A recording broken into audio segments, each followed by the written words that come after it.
is talking about us as children of God. If we have no vision, people will perish. And if people who live miserable lives oftentimes have chosen to do things or make decisions that have led them there. This is our territory. Our home is our, it's a refuge, and it should be a haven for our family and for our children, our husbands. A lack of divine guidance or vision, it leads to moral chaos.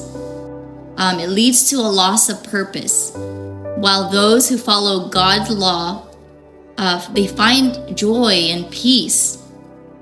And the vision is understood to be more of a revelation from God. It's not just a secular or a personal goal. You know how everybody is probably preparing to make their vision boards, coming this new year. So we need vision, because if we don't have that revelation from God, and again, it's not just the goals, it's not just what we want to achieve, but if we don't have that vision from God, people will die and go to hell, because they are not being guided. They are not being led into truth and righteousness. Somebody who was unwilling to learn, they never took correction, they never humbled themselves, you will see that employee will affect the employer, and which could affect the whole workplace. Words are powerful.